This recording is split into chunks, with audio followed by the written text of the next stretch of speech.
The horse stumbled beneath Teresa Vaughn, and she knew before her cousin's mouth even opened that he was about to leave her behind to die. She saw it in the way Marcus's eyes shifted sideways, in the way his hand moved to his reins, in the calculated coldness that spread across his face like frost on morning glass.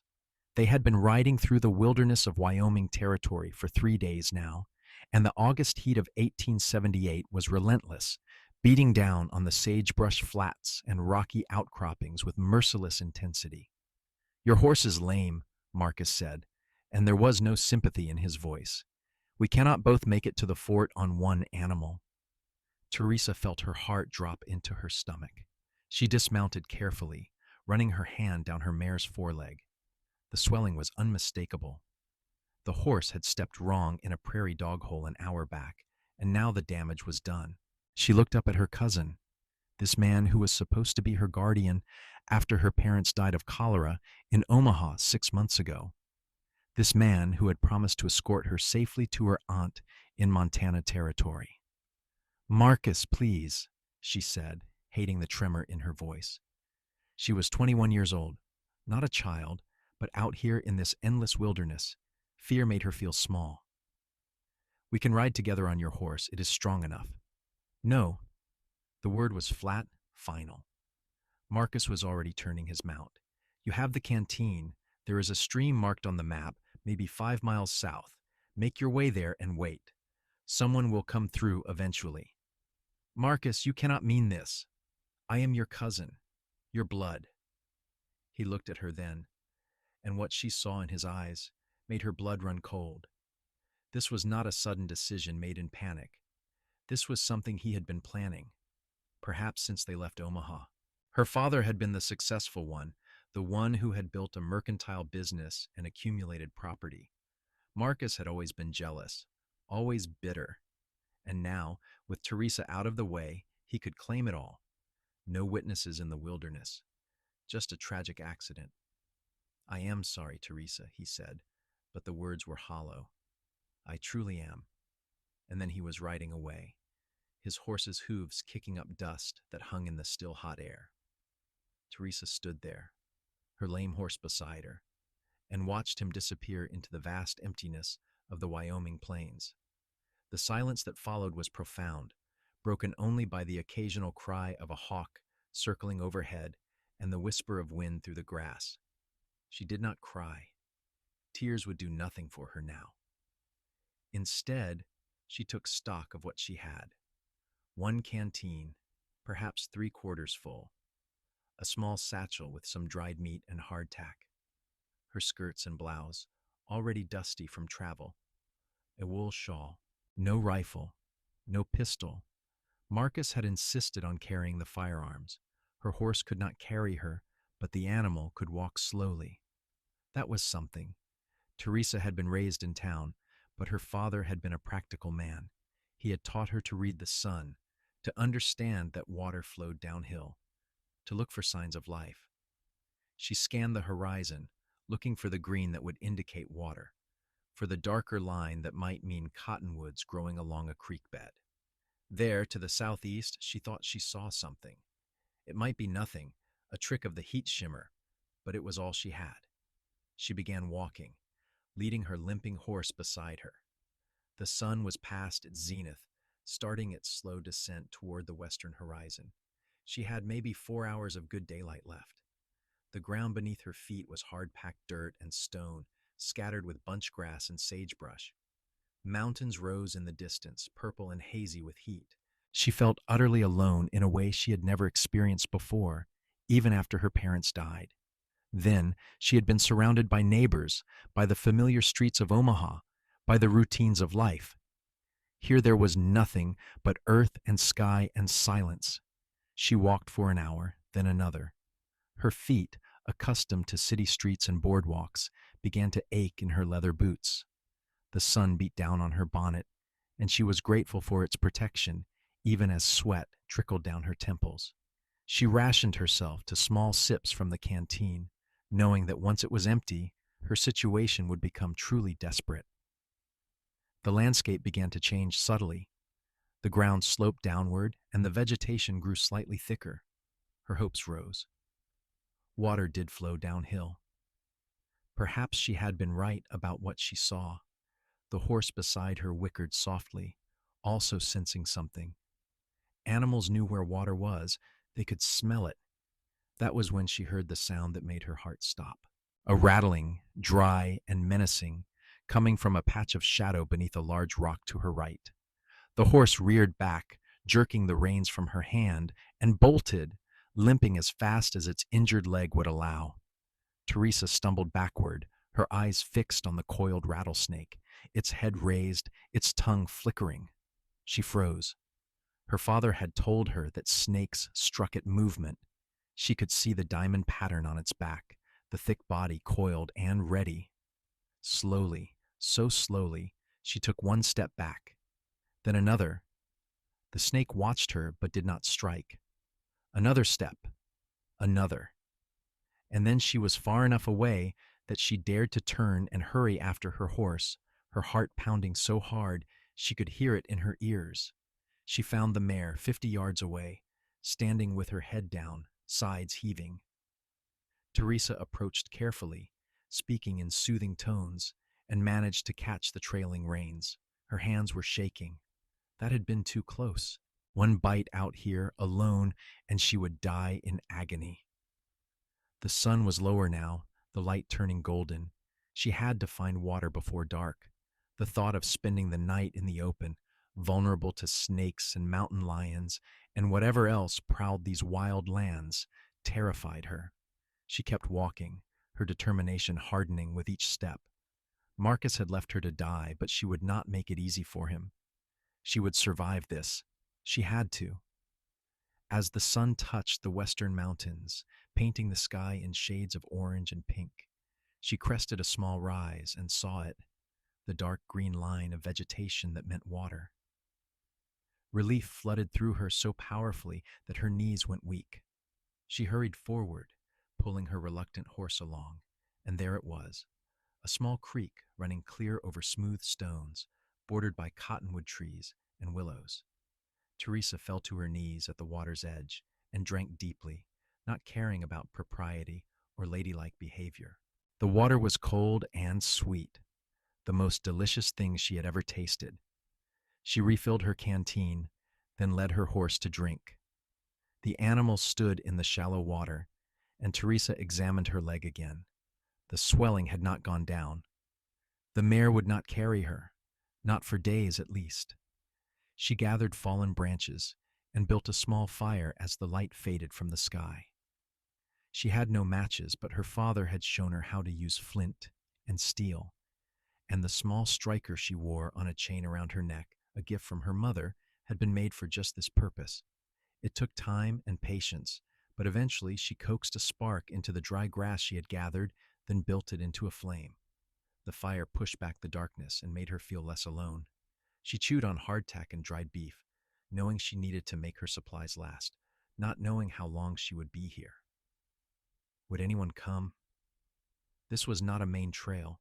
Marcus had deliberately taken them off the usual routes, claiming he knew shortcuts. Now she understood why. No witnesses. No one to see him abandon her. She wrapped herself in her shawl and lay down near the fire, using her satchel as a pillow. Above her the stars appeared, more stars than she had ever seen in her life, a vast, glittering river of light across the black sky. She had never felt so small, so insignificant, but she had also never felt so determined to live. If she died out here, Marcus would win. He would take everything her father had built, and no one would ever know the truth. She could not let that happen. Sleep came fitfully, full of dreams, where she was being chased by shadows and snakes with Marcus's face. She woke several times to feed the fire, to listen to the night sounds, the hoot of an owl, the distant yip of coyotes, the rustle of wind in the cottonwood leaves. Each time, her heart raced with fear, but each time, nothing came from the darkness to harm her. When dawn broke, pale and cool, Teresa rose stiff and sore. She drank more water, ate a small breakfast, and considered her options. She could stay here by the water and hope someone passed by. But how long would that take? Days? Weeks? Her supplies would not last, or she could follow the creek. Water attracted game, and game attracted hunters, both Indian and white. There might be a settlement somewhere along its path, or at least a ranch or a trapper's cabin. She decided to move. Staying in one place felt too much like giving up. She would walk downstream, following the water, leading her horse. Somewhere there had to be people. She just had to find them before her food ran out, or before something found her. The walking was easier along the creek, the ground softer, the shade from the trees a relief from the sun's heat. She made good progress through the morning, stopping occasionally to rest and water the horse. The creek wound through a small canyon, the walls rising on either side, the water chattering over stones and pooling in deep green holes where she could see fish darting. It was midday when she found the first sign that other humans had been here. A fire ring, old but unmistakable, stones arranged in a circle with charred wood in the center. Her heart leaped. People had camped here. That meant this was a route someone used. She looked around carefully and saw other signs now that she knew what to look for. A place where someone had tied a horse, the grass worn away. Boot prints in the dried mud near the water, weathered but visible. She moved faster now, hope giving her energy. If people used this route, she might encounter them. She kept glancing ahead, looking for any sign of smoke, of movement, of another human being. The shot rang out so suddenly that Teresa screamed and dove for cover behind a large rock. Her horse bolted again, crashing through the brush. Her heart hammered as she pressed herself against the stone, trying to make herself small. Had Marcus come back? Was he trying to make sure she was dead? "Hold your fire!" a voice shouted, deep and male. "Not Marcus. It is just a deer." Another voice, farther away, responded. Teresa could not make out the words, but the tone was agreeable. Hunters. Not someone trying to kill her, just hunters. She waited, breathing hard, trying to decide what to do. Should she reveal herself? What if they were dangerous? Two men alone in the wilderness might see a woman as easy prey for entirely different reasons than Marcus had. But what choice did she have? She needed help. She could not survive out here alone indefinitely. Teresa stood slowly, her hands raised. "Please," she called out, her voice shaking. "I need help." The silence that followed was heavy. Then she heard movement, brush rustling, and two men appeared from the trees on the opposite side of the creek. They were both rough-looking, bearded, dressed in buckskin and homespun, rifles in their hands. They stared at her as if she were a ghost. "What in the name of heaven," one of them said, "is a woman doing out here alone?" "I was left here," Teresa said, trying to keep her voice steady. "My cousin abandoned me 3 days ago. My horse is lame. I need help getting to a settlement." The two men exchanged glances. The taller one spat tobacco juice into the creek. "Nearest settlement is Valentine, Nebraska," he said. "But that is a good 40 miles south and east. We are heading west, into the mountains. Trapping." "Please," Teresa said. "I can pay you. My father left me property in Omaha. If you help me, I can see you rewarded." The shorter man grinned, and it was not a pleasant expression. "Property in Omaha does not help us much out here, girl." Teresa's blood ran cold. She saw the look that passed between them, saw the calculation in their eyes. She had made a mistake. These men were not going to help her. They were going to take advantage of her desperation. She did the only thing she could think of. She ran. She plunged into the creek, the cold water shocking, soaking her skirts, and scrambled up the opposite bank.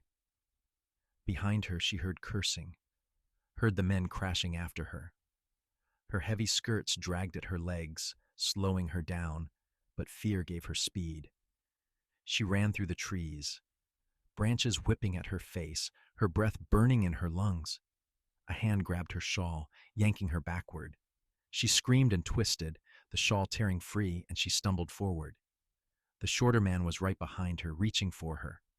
Teresa grabbed a fallen branch and swung it with all her strength. It connected with his head with a solid thunk, and he went down with a cry of pain. She ran again, not looking back, her vision blurring with tears of terror and exertion. Her foot caught on a root and she went down hard, the breath knocked from her lungs. She scrambled to get up, but the taller man was there, grabbing her arm, pulling her up roughly.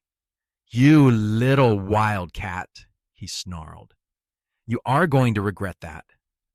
The gunshot was deafening, close enough that Teresa felt the concussion in her chest. The man holding her jerked and released her, stumbling backward, his eyes wide with shock. Blood bloomed on his shoulder, spreading across his buckskin shirt. He fell, clutching at the wound. Teresa spun around and saw him. A man on horseback, sitting tall in the saddle, a rifle in his hands, smoke still curling from the barrel. He was younger than the trappers, maybe in his late 20s, with dark hair visible beneath his wide-brimmed hat and a face that was sun-weathered and hard. He wore the clothes of a working cowboy, denim and leather and dust, and on his chest was pinned a silver star. "Next one goes between your eyes," he said, his voice calm and cold. "Step away from the lady." The wounded man scrambled backward, joining his companion who was sitting up, holding his bleeding head. The cowboy with the badge kept his rifle trained on them, his eyes never leaving them as he dismounted in one smooth motion. "You two got about 10 seconds to get on your horses and ride out of here," he said. "If I ever see you again, I will kill you." That is not a threat, it is a promise. The trappers did not need to be told twice. They stumbled away through the trees, and a moment later Teresa heard horses crashing through the brush, moving fast, moving away. The cowboy lowered his rifle and turned to look at her. His eyes were gray like river stones, and they swept over her quickly, assessing. "Are you hurt, miss?" Teresa shook her head, not trusting her voice. Now that the danger had passed, the shock was setting in. She was trembling all over, her teeth chattering despite the heat. "Sit down before you fall down," he said, not unkindly. He took her arm and guided her to a fallen log, and she sat gratefully. He pulled a canteen from his saddle and handed it to her. "Drink." Slow sips. She obeyed, the water helping to steady her. He crouched in front of her, his eyes on her face. "My name is Dalton Drake," he said. "I am a deputy marshal out of Cheyenne. I have been tracking those two for 3 days. They robbed a stage near Rock Springs. When I heard your scream, I thought they had taken a hostage." He paused. "You are not with them?" "No," Teresa managed. "I am Teresa Vaughn. I was traveling with my cousin from Omaha to Montana Territory. He left me in the wilderness 4 days ago. My horse went lame, and he just rode away and left me." Dalton's expression darkened. "Left you deliberately?" "Yes." The word came out bitter. "He wants my inheritance. With me dead, he can claim it all." "Where did this happen?" Teresa tried to orient herself, to remember the landscape. "North of here, I think. Maybe 20 miles. I walked south, following the water." Dalton stood, scanning the trees, then looked back at her. "Those men, they tried to hurt you?" "They were going to," Teresa said quietly. "You stopped them." He nodded slowly. "I need to catch up with them. Bring them in for the stage robbery. But I cannot leave you alone out here." He seemed to be thinking, working through the problem. "Can you ride?" "Yes, but my horse is lame. She ran off when the shooting started, but she cannot have gone far with her bad leg." "We will find her," Dalton said. He helped her to her feet. "Stay close to me. Those two might not have gone far." They found Teresa's mare grazing in a small clearing, favoring her injured leg. Dalton examined the limb with experienced hands, his touch gentle despite their size. "Strained tendon," he said. "She needs rest, not weight. She can follow on a lead rope, but you will have to ride with me." Teresa felt her face flush. Riding with him meant sitting close, very close for however long it took to reach civilization. But what choice did she have? She nodded. Dalton tied her horse's reins to his saddle and then mounted his own horse, a big bay gelding with intelligent eyes. He reached down to her. "Put your foot on mine and take my hand. I will pull you up."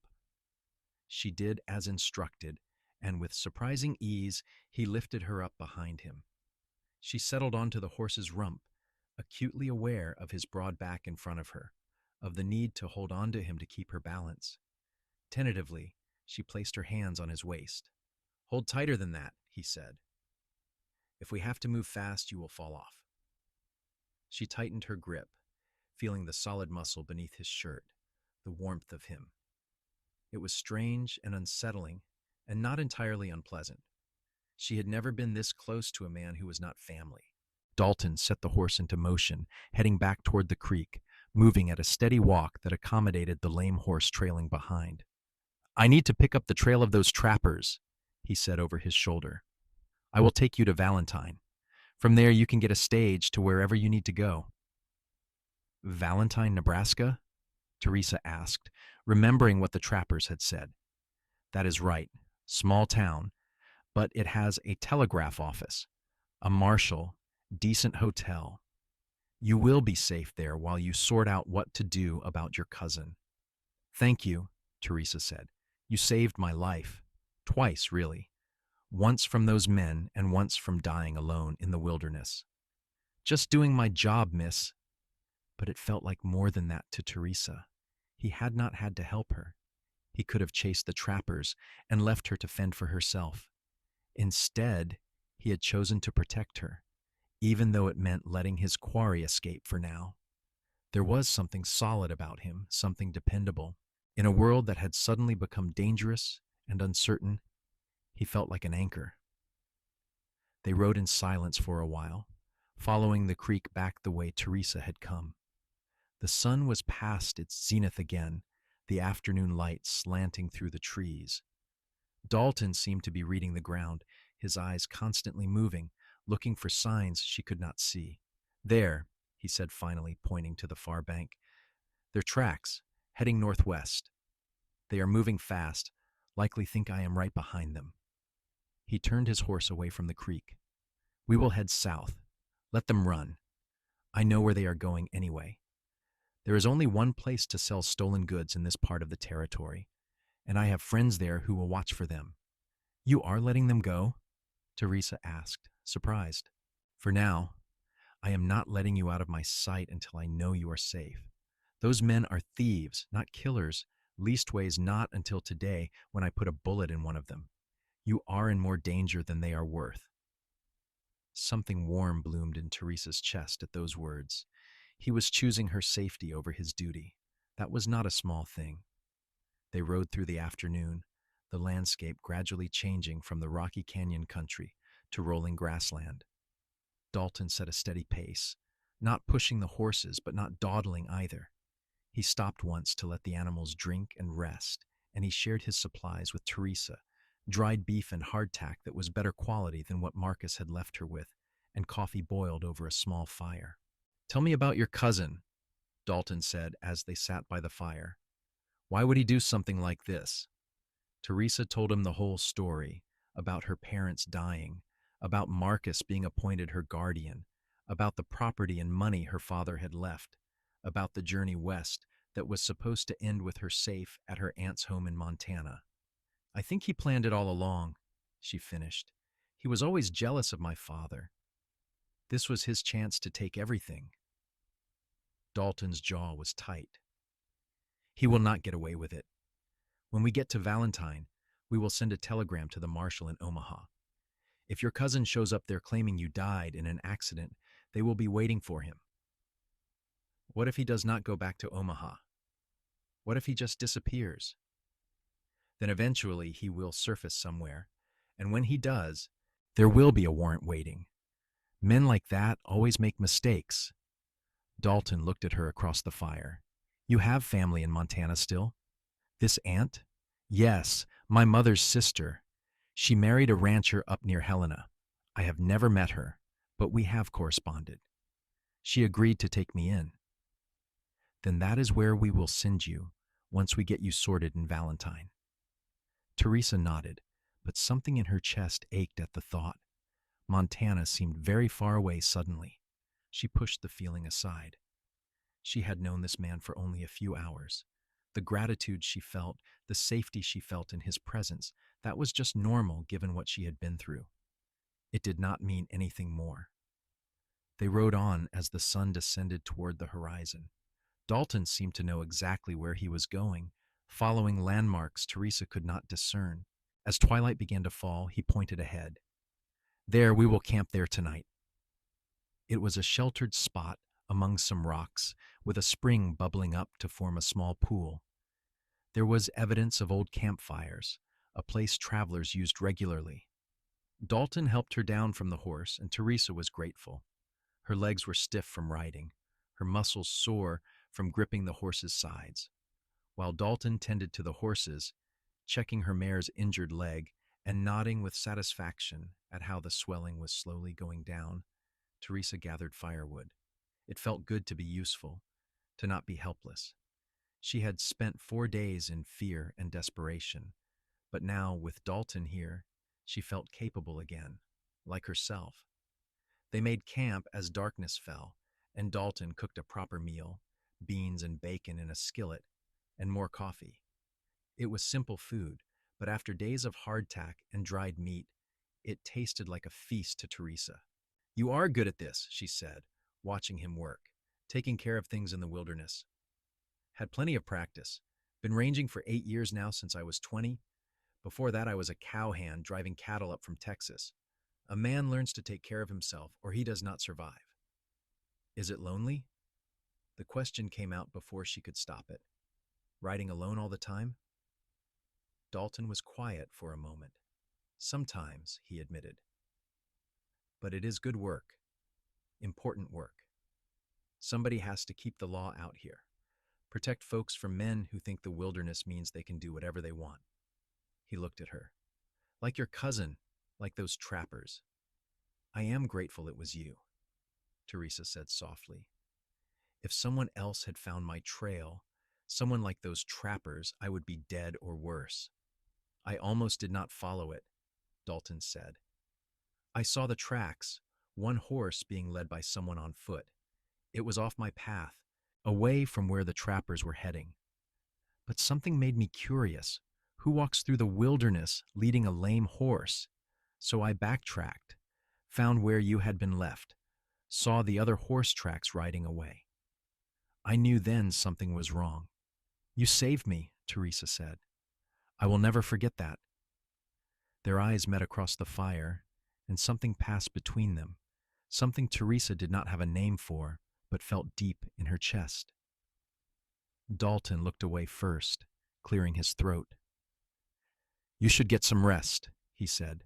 We have a long ride tomorrow. I will take first watch. Teresa wanted to protest that he needed rest too, but she was exhausted, bone-deep weary from fear and exertion. She lay down near the fire, and Dalton draped his own bedroll over her. I do not need it, he said when she started to object. I will be fine.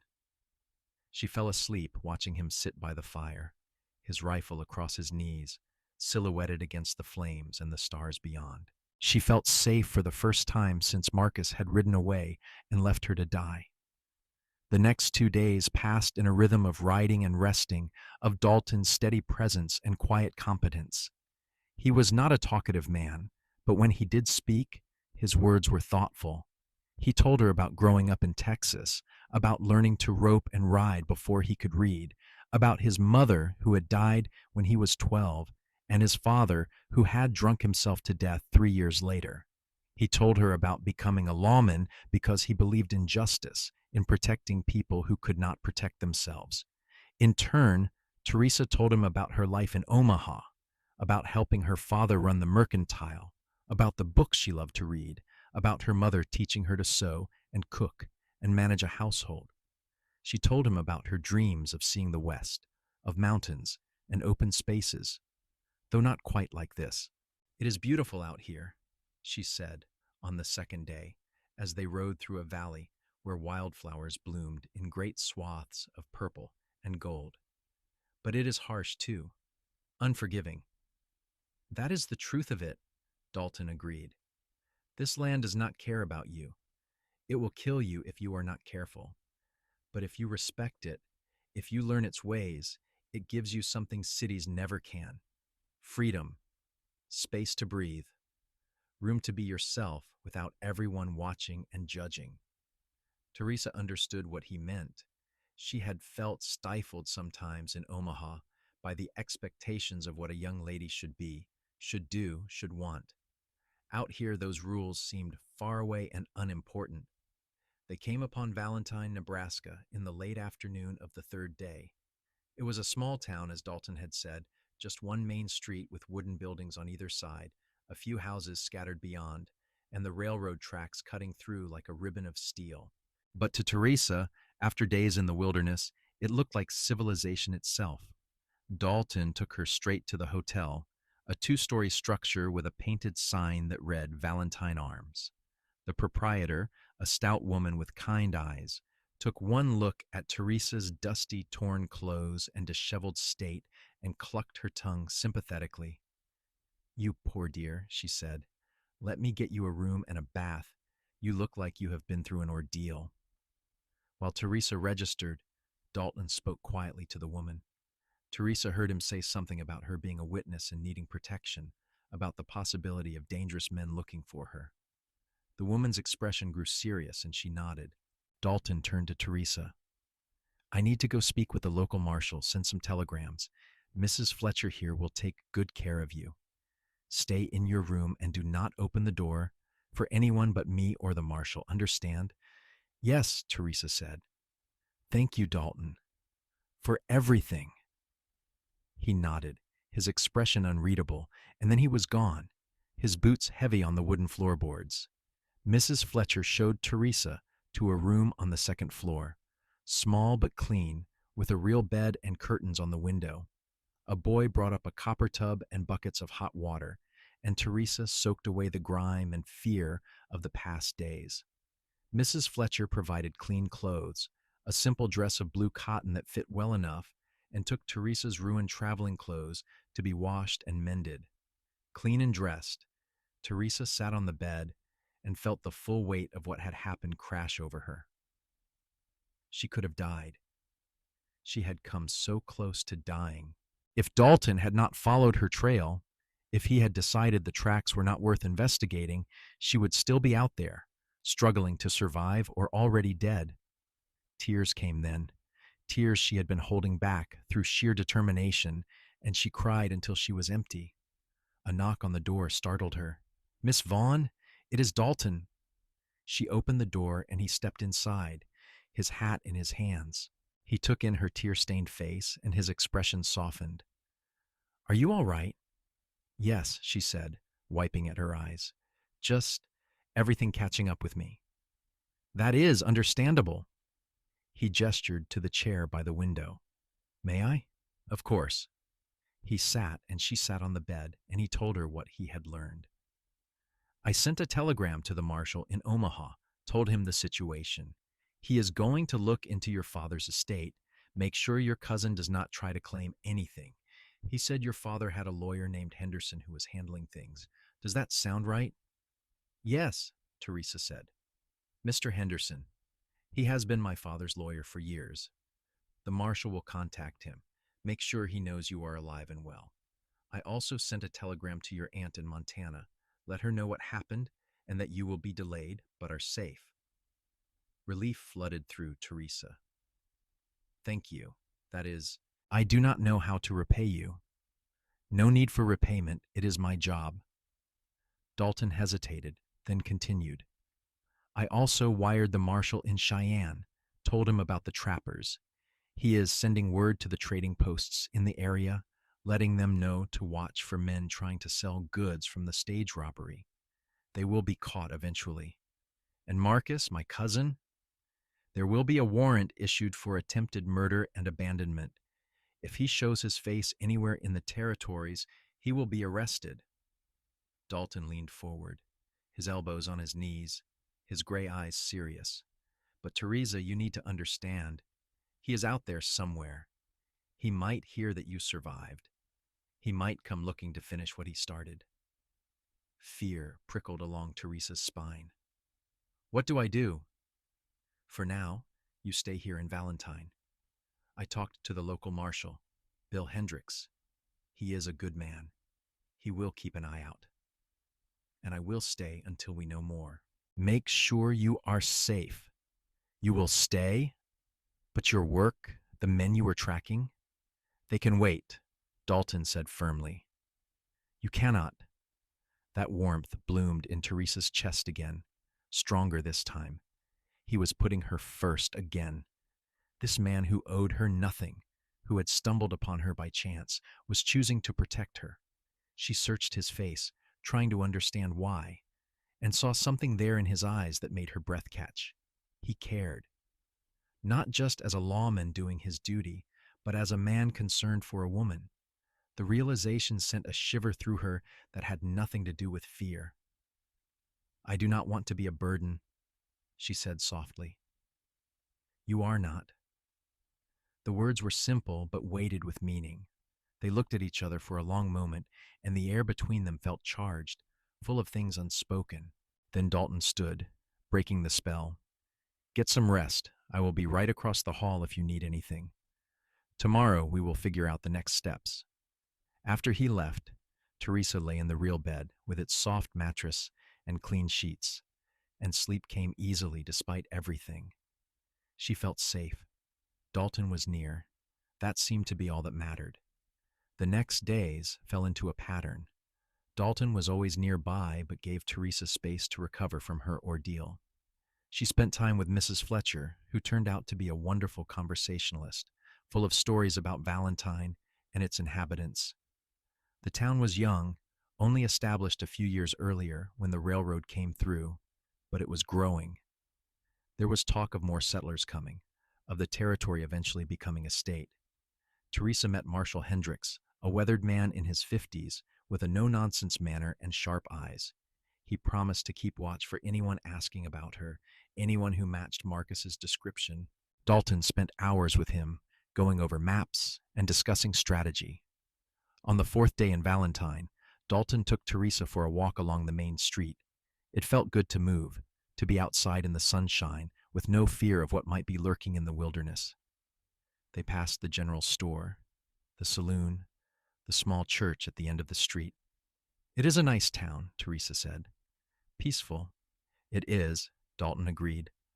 Folks here are mostly good people. Ranchers, farmers, railroad workers. They look out for each other. They walked in comfortable silence for a while. Then Dalton said, I have been thinking, you could stay here in Valentine, at least for a while, until we know for certain that your cousin is not a threat anymore. Teresa stopped walking. Stay here? But my aunt is expecting me in Montana. I know, and if you want to go, I will escort you there myself. But Montana is still wild country. Wilder than here, and it is a long journey.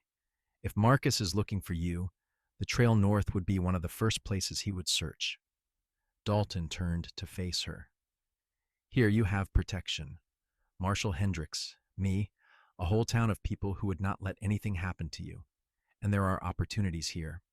Mrs. Fletcher mentioned she could use help running the hotel.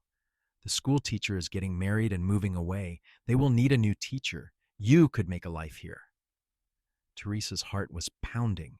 He wanted her to stay.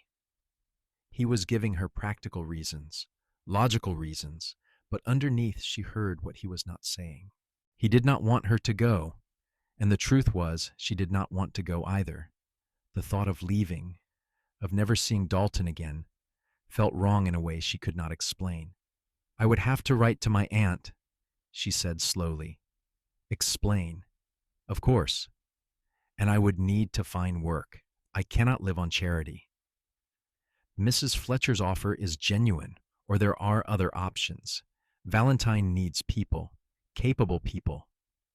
They started walking again, and Teresa felt as if she were standing at a crossroads. One path led to Montana, to family she did not know, to the safety of being someone's niece and dependent. The other path led to staying here, to building something of her own, to being close to this man who had saved her life and was coming to mean more to her than she wanted to admit.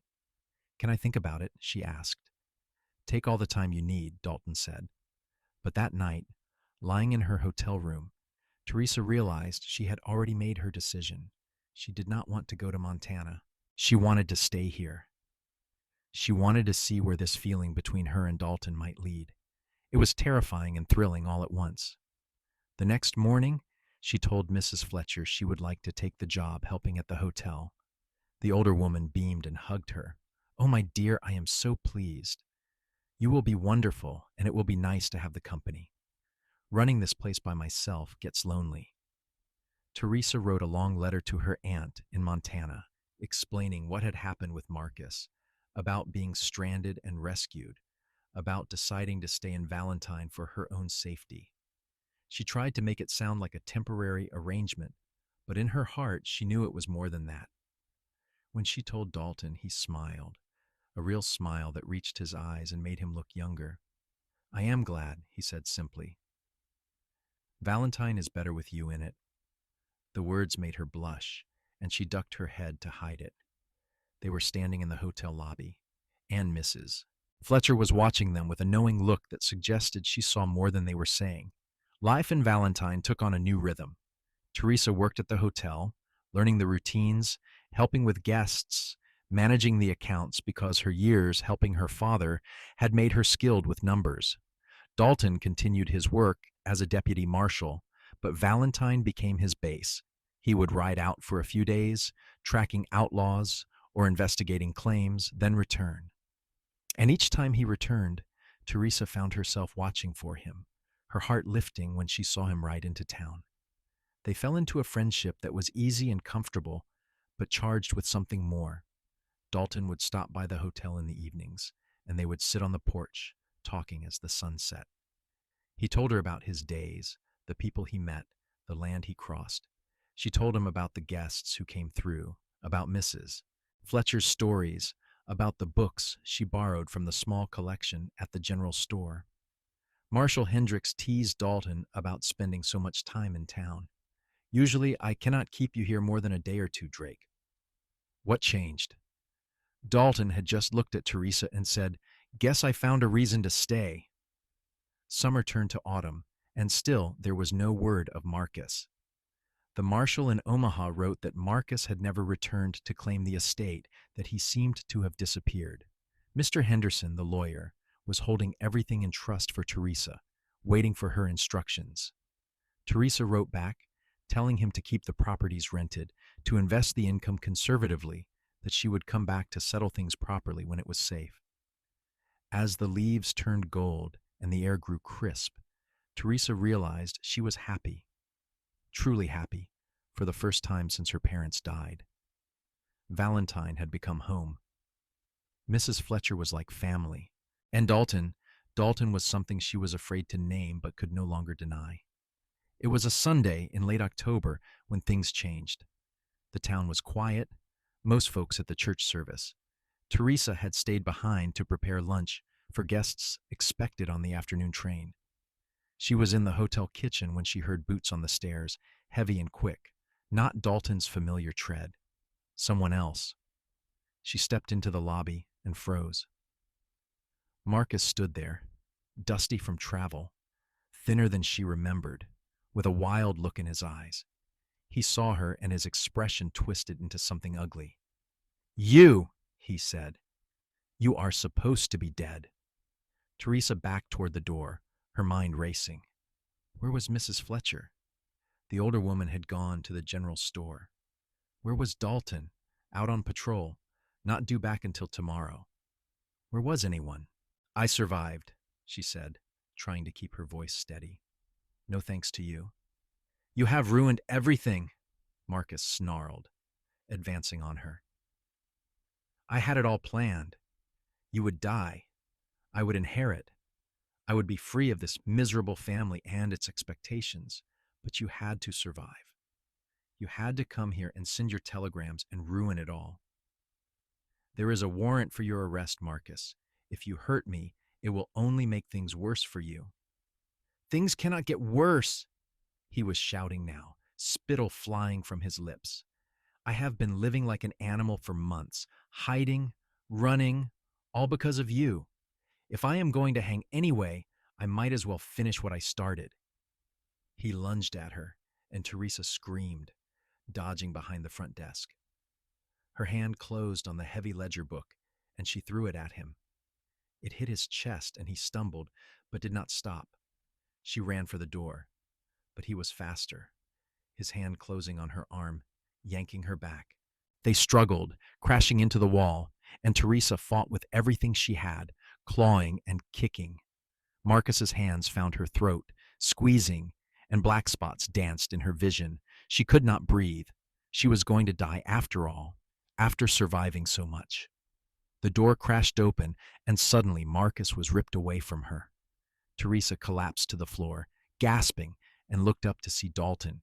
He had Marcus by the shirt, and there was a fury in his face she had never seen before. He hit Marcus once, twice, 3 times. Brutal, efficient blows that sent Marcus crumpling to the ground. "Dalton, stop!" Teresa managed to croak. "Do not kill him!" Dalton froze, his fist raised for another blow. He looked at her, looked at Marcus bleeding on the floor, and slowly lowered his hand. He pulled his pistol instead and aimed it at Marcus. "Get up," he said, his voice cold as winter ice. Slow. Marcus struggled to his feet, blood running from his nose, his mouth. Dalton produced handcuffs and snapped them on with practiced efficiency. Marshal Hendricks appeared in the doorway, drawn by the commotion, and his eyes widened at the scene. "This is Marcus Vaughn," Dalton said. "Wanted for attempted murder and abandonment. Take him to the jail. I will file the formal charges." As Hendricks led Marcus away, Dalton holstered his gun and turned to Teresa. She was still on the floor, her hand at her throat where it hurt to swallow. He knelt beside her, his anger replaced by concern. "Let me see," he said gently, and she lowered her hand. His jaw tightened as he saw the marks already forming on her neck. "I should have killed him." "No," Teresa said. "Then you would have been no better than him. He will face justice now, real justice." Dalton helped her to her feet and into a chair. Mrs. Fletcher came rushing in, having heard the news from someone on the street, and immediately took charge, bringing water and a cool cloth for Teresa's throat. Dalton stood nearby, his hands clenched at his sides, still vibrating with suppressed violence. "How did you know to come back?" Teresa asked, her voice raspy. "I did not feel right about leaving," Dalton said. "Something was nagging at me. So I turned around, came back early. When I saw a stranger's horse tied out front, I got a bad feeling." He looked at her with such intensity that her breath caught. "I could not let anything happen to you, Teresa. I could not." The way he said her name, the emotion in his voice, stripped away any pretense. Teresa stood, ignoring Mrs. Fletcher's protests that she should rest, and crossed to where Dalton stood. She reached up and touched his face, and he went very still. "You have saved me so many times," she said softly. "But it is not just gratitude I feel, Dalton. You must know that." "Teresa," he said, and it was almost a plea, "I am just a lawman. I do not have much to offer. I live rough, moving from place to place, going where the work takes me. That is no life for a woman like you." "A woman like me?" Teresa smiled despite the pain in her throat. "I am not some delicate flower, Dalton Drake. I walked through the wilderness alone. I fought off trappers and my murderous cousin. I think I can handle whatever life throws at me, especially if you are beside me." Something broke in his expression, the walls he had been keeping up crumbling. He cupped her face in his hands, his touch infinitely gentle despite the violence he was capable of. "I have been trying not to fall in love with you," he said, "since the day I found you in the wilderness. But I failed, Teresa. I failed completely." "Good," she whispered. And then he was kissing her, and it felt like coming home. Mrs. Fletcher made a happy noise and discreetly left the room. They kissed until Teresa's throat hurt too much, and then Dalton just held her, his arms strong and safe around her. She rested her head against his chest and listened to the steady beat of his heart. "What happens now?" she asked. "Now, Marcus goes to trial. You testify. He goes to prison or hangs for what he tried to do. Your father's estate gets settled properly. And then," he pulled back to look at her, "if you will have me, I would like to court you properly. Do this the right way." "I would like that," Teresa said, smiling through happy tears. The trial was held in Cheyenne 6 weeks later. Teresa told her story to the judge and jury, showing the bruises on her throat that were still fading, recounting the abandonment in the wilderness and the attack in the hotel. Dalton testified about finding her, about tracking Marcus, about the arrest. The evidence was overwhelming. Marcus was sentenced to 20 years in the territorial prison. It was not death, but it was justice. With that chapter closed, Teresa returned to Valentine and to the life she was building there. Dalton courted her through the winter, and it was a courtship that was both proper and passionate. He brought her flowers when he returned from patrols. She cooked him dinners at the hotel. They walked together in the snow, talked by the fire, dreamed about the future. On a clear day in March of 1879, with spring starting to green the prairie, Dalton asked Teresa to marry him. He did it simply, no grand gesture, just the two of them standing on the porch of the hotel, watching the sunset. "I love you," he said. "I want to spend the rest of my life with you. Will you marry me, Teresa Vaughn?" "Yes," she said, laughing and crying at the same time. "Yes, 1,000 times yes." They were married in the little church in Valentine, with Mrs. Fletcher standing as Teresa's witness and Marshall Hendricks standing for Dalton. Most of the town attended, these people who had become Teresa's community, her friends, her chosen family. She wore a dress of white lace that Mrs. Fletcher helped her make, and Dalton wore his best suit, his badge polished and proud on his chest. When they said their vows, Teresa thought about how far she had come from that moment in the wilderness when Marcus rode away and left her to die. She had survived, had found strength she did not know she possessed, had found love in the most unexpected place with the most unexpected man. Life had tried to break her, but instead, it had forged her into something stronger. After the ceremony, there was a dance at the town hall. Teresa waltzed with her new husband, feeling as if she were floating. Later, as the stars came out and the party continued, Dalton took her hand and led her away to the home they had prepared, a small house on the edge of town with a view of the prairie stretching endlessly beyond. Their wedding night was tender and passionate, two people who had found each other against all odds, claiming the joy they deserved. Teresa fell asleep in Dalton's arms, feeling utterly content.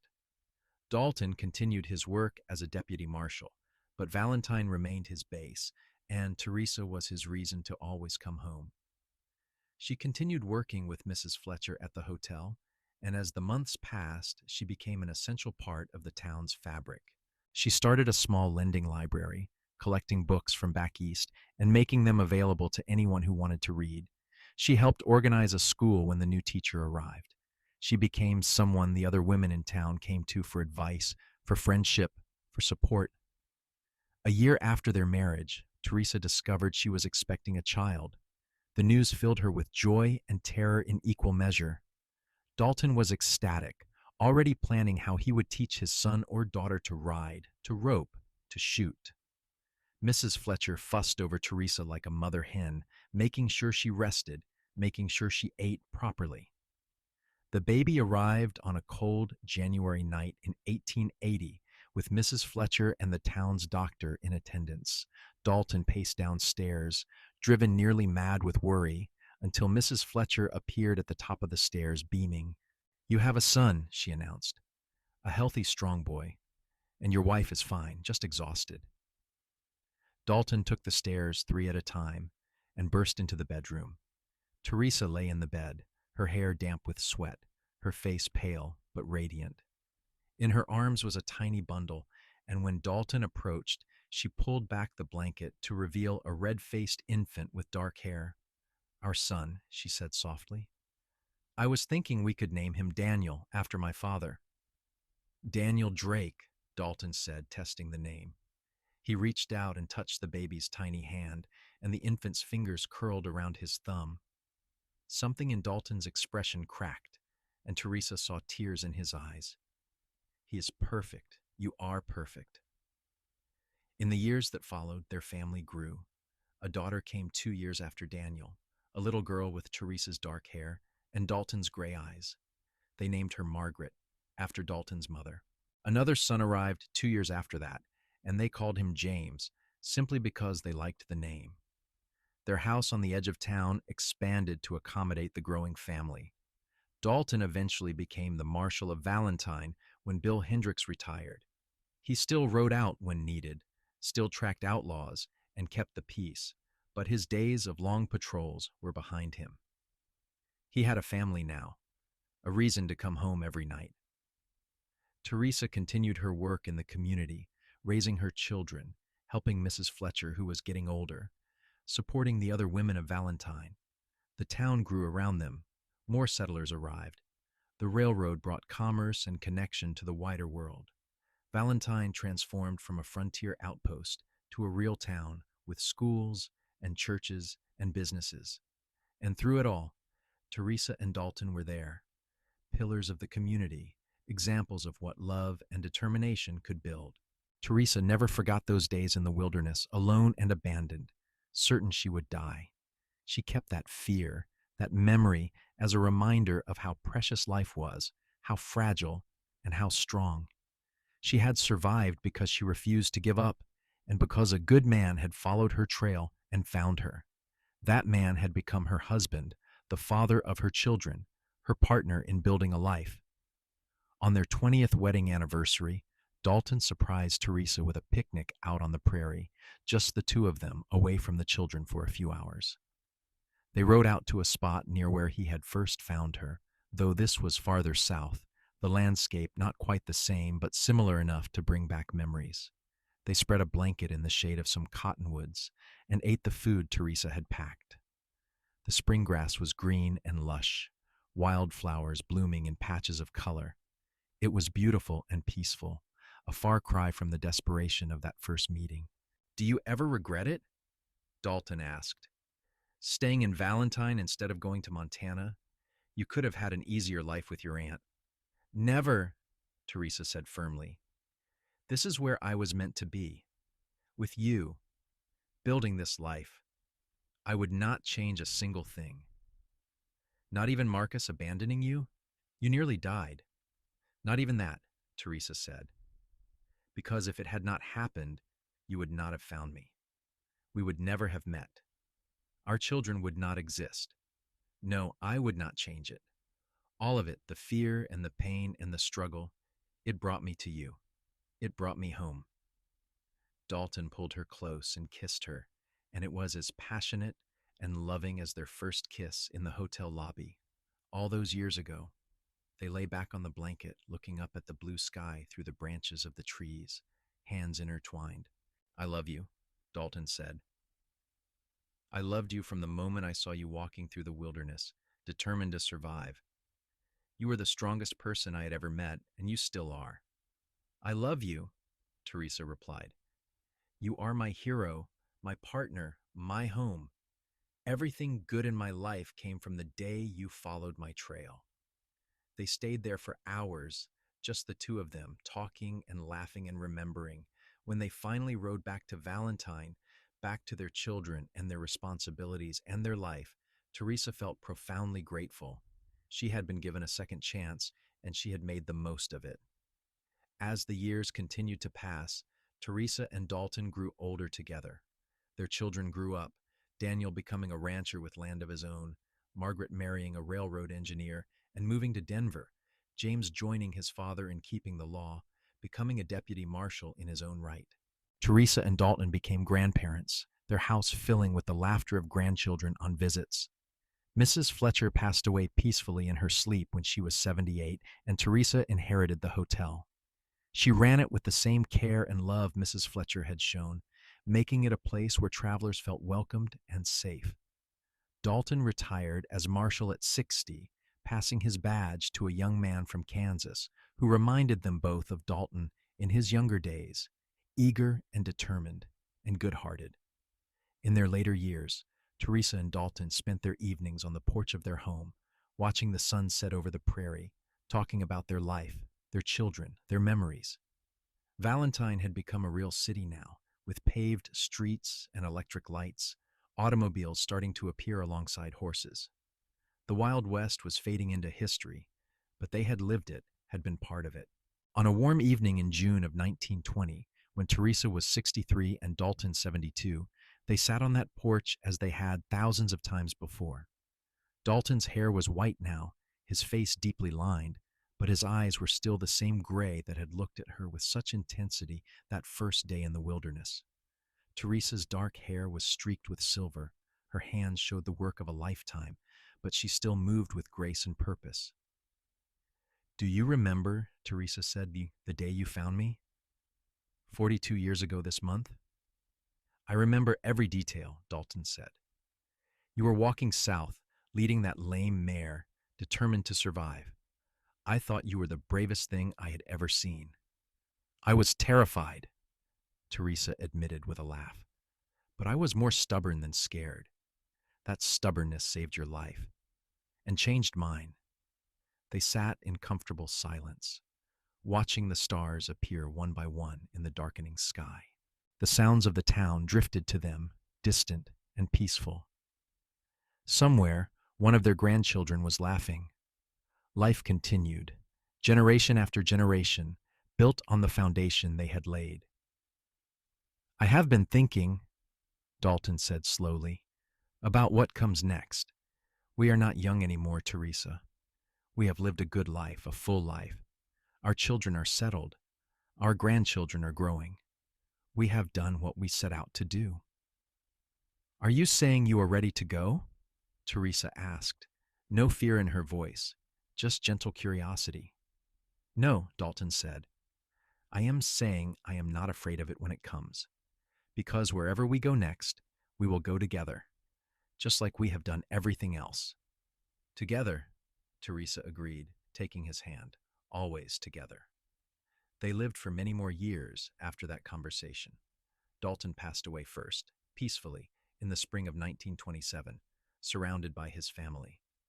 He went to sleep one night and simply did not wake up, slipping away as gently as a sigh. Teresa grieved him deeply, but there was joy in her grief, gratitude for the decades they had shared, the life they had built. She continued on for 2 more years, staying active, staying involved in the town she loved. She told her grandchildren stories about the old days, about the Wild West, about cowboys and outlaws and the wilderness. She told them about courage and love and never giving up. Teresa Vaughn Drake passed away in the summer of 1929 at the age of 72, in the same house where she had raised her children, where she had loved and been loved. Her children and grandchildren were with her, and in her last moments, she smiled and whispered Dalton's name. She was going to join him to continue their journey together. They buried her next to Dalton in the Valentine Cemetery, under a large oak tree they had planted together when they first bought the land for their house. Their headstone was simple, just their names and dates and a single line that Teresa had requested years before. "He followed her trail and found his heart." The town of Valentine mourned them, these two people who had been such an integral part of their history. But the mourning was mixed with celebration, because everyone who had known Teresa and Dalton knew they had lived fully, loved deeply, and left behind a legacy that would endure. Their children continued their work. Daniel's ranch prospered. Margaret's children became leaders in Denver. James served as Marshal of Valentine for 30 years, upholding the law with the same integrity his father had shown. The hotel that Teresa had run remained a landmark in Valentine for generations, always known as Mrs. Drake's Place, even long after it passed to other owners. The story of Teresa and Dalton became legend in Valentine, how she had been abandoned in the wilderness, how he had followed her trail and saved her, how they had fallen in love and built a life together against all odds. Parents told it to their children as an example of courage and devotion. Teachers taught it in schools as local history. It became part of the fabric of the town, a reminder that love could be found in the most unexpected places, that strength could come from desperation, that two people could build something beautiful even in the harsh realities of the Wild West. And on warm summer evenings, when the sun set over the prairie and the stars came out one by one, people walking past the old Drake house would sometimes swear they could see two figures sitting on the porch, holding hands, watching the sky together. Just as they had done in life, Teresa and Dalton remained together in death, their love story complete, their ending as perfect and closed as any fairy tale, but real and earned through hardship and choice and unwavering devotion to each other.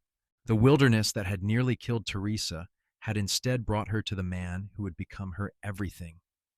The trail that Dalton followed in curiosity and duty had led him to the woman who would give his life meaning and purpose. They had saved each other in every way that mattered, and their love had been the foundation upon which not just their family, but an entire community had been built. That was their legacy, their gift to the world, a proof that even in the hardest places, love could not just survive but thrive, creating beauty and hope that would last long after they were gone.